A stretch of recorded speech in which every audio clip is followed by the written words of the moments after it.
पे चलते हैं।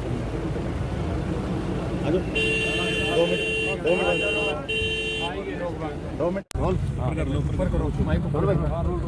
जी भाई साहब, आज किसानों के समर्थन में आप लगातार इस लॉकडाउन के दौरान कैसे सरकार ने लोगों के बीच में कोरोना की महामारी का नाम लेकर एक भय का माहौल पैदा किया। जहां भय का माहौल पैदा करके लोगों को डराया, वहीं किसान के खिलाफ एक इस महामारी के दौरान षड्यंत्र रचा कि कैसे इस देश के किसान को उसकी ज़मीन से बेदखल किया जाए, कैसे उस किसान की रोजी रोटी छीनी जाए, कैसे उसको कमज़ोर किया जाए। इसके लिए 3 अध्यादेश लाए और उसको बड़े गुपचुप तरीके से लेकर के आए। किसी भी किसान संगठन के साथ बातचीत नहीं करी और उसके बाद बिना मेजॉरिटी के राज्यसभा में ज़बरदस्ती उस बिल को पास कराया। राज्यसभा में बिल 100% गिर जाता, किसी कीमत पे पास नहीं होता। और अब किसान को इस बात के लिए मजबूर किया कि वो सरकार के खिलाफ पूरे देश का किसान इकट्ठा होकर के अपनी बात उनके सामने अपना पक्ष रखे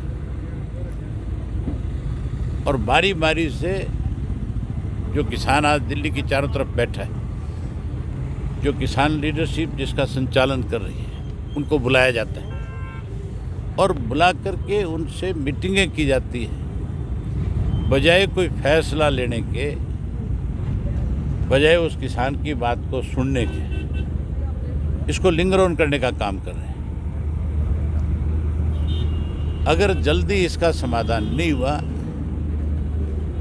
तो जहाँ किसान आज सड़कों पे बैठा, जिसने अपना घर बार खेत बच्चे सब कुछ छोड़ दिया,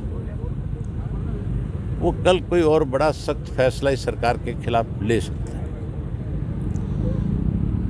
बहुत सारे लोगों ने, अलग अलग राजनीतिक पार्टियों से संबंध रखने वालों ने समर्थन किया है। जो लोग वहाँ पे बैठे हैं वो भी अलग अलग पार्टियों के लोग ही हैं, लेकिन क्योंकि इशू किसान का है, जब वोट डालने का वक्त आता है तो वो अपनी मर्जी से किसको किसके पक्ष में वोट डाल करके वो फैसला करता है। लेकिन जब किसान की बात आती है तो फिर कोई राजनीतिक दल नहीं है। फिर कैसे किसान को बचाया जाए, इसके लिए उसे एकजुट होना है। हमने भी अपनी पार्टी की तरफ से जैसे ही अध्यादेश आए थे, हमने इसका डट करके विरोध किया। जब विधानसभा का सेशन आया, अकेली इंडियन नेशनल लोकदल पार्टी थी जिसने विधानसभा में किसान का पक्ष बहुत खुल करके रखा और सरकार के पास उसका कोई जवाब नहीं था। कांग्रेस तो वॉकआउट करके चली गई थी, जो मेन विपक्ष था, जिसकी जिम्मेवारी बनती थी, जो इसके ऊपर सरकार को कटघरे में खड़ा करने के लिए अपनी बात रखती, किसान का पक्ष रखती। आज रोज बयान दिए जाते हैं हुड्डा की तरफ से, शैलजा की तरफ से, एक उनका बंसल है उसकी तरफ से। अगर कांग्रेस किसान की पक्ष है करने वाली पार्टी, तो फिर अपने राज्यसभा के सांसद, अपने लोकसभा के सांसद, उनको लेकर के इंडिया गेट पे बैठ जाए, प्रधानमंत्री के आवास के बाहर बैठ जाए, महात्मा गांधी के उस पर जो उनकी समाधि है, जो वहाँ जा कर के बैठ जाए। अनेक ऐसी जगह है जहाँ बैठ कर के विरोध किया जाता है। विश्वास प्रस्ताव लाने की बात कर रहे हैं। अब हुड्डा जी कुछ तो कुछ अखबार में कहेंगे, कुछ ना कुछ तो अखबार की सुर्खियों में बना रहना चाहेंगे। ये तो ये भी कहते थे कि जब पीपली में किसानों पर लाठीचार्ज, तो कह रहे थे अगर वो मुकदमे वापस नहीं हुए, लाठीचार्ज करने वालों के खिलाफ कार्रवाई नहीं हुई, तो मैं पीपली में किसानों को साथ लेकर के धरने पे बैठ जाऊँ। कहाँ गया वो धरना?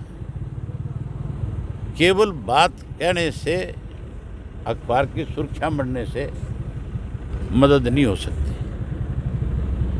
किसान के लिए कोई इस देश में लड़ा, सत्ता में रहते, सत्ता से बाहर होकर के भी, तो या तो चौधरी चरण सिंह थे, या दीनबंधु सर छोटू राम थे, या चौधरी देवीलाल थे, या सरकार प्रकाश सिंह बादल है, जिन्होंने 1 मिनट नहीं लगाया पद को त्यागने में। आज बहुत सारे दिखावटी नेता हैं, कोई जाकर के रोटियां सेक रहा है, कोई जाकर के लंगर खिला रहा है। अगर सही मायने में किसान के हितैषी हर किसान के घर में पैदा हुए तो नाटक छोड़ करके उस किसान के साथ बिना ये कहे कि मैं कौन हूँ, किस पार्टी का हूँ, उसकी मदद में बैठ जाना चाहिए।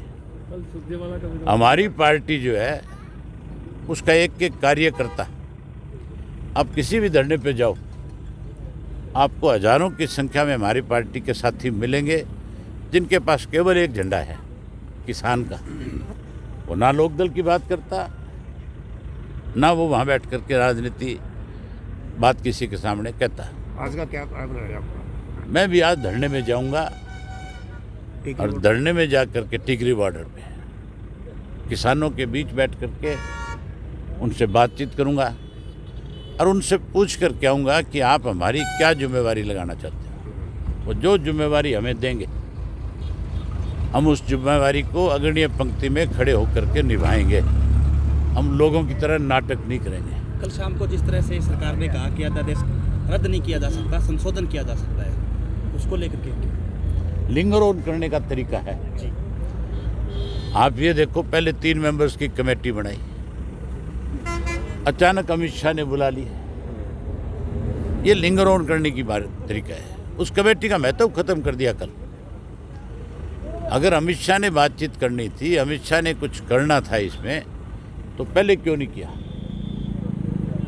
कल क्या बुलाने की जरूरत पड़ी? ये हर चीज को लिंगर ऑन करने का बीजेपी का एक तरीका है। अब सरकार की तरफ से कोई प्रस्ताव? बारी बारी मीटिंगें रखेंगे, बारी बारी तारीखें देंगे, बारी बारी इस मामले को, कभी कहेंगे हम आपको लिखित में भेज रहे हैं, कभी कहेंगे हम आपकी बात को सुन रहे हैं। ये किसी भी आंदोलन को कमज़ोर करने के लिए सरकार की एक रणनीति होती है।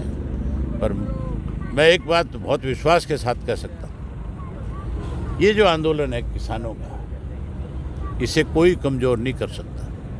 इसे जो कमज़ोर करने की कोशिश करेगा, उस समय हम कमज़ोर पड़ जाएंगे।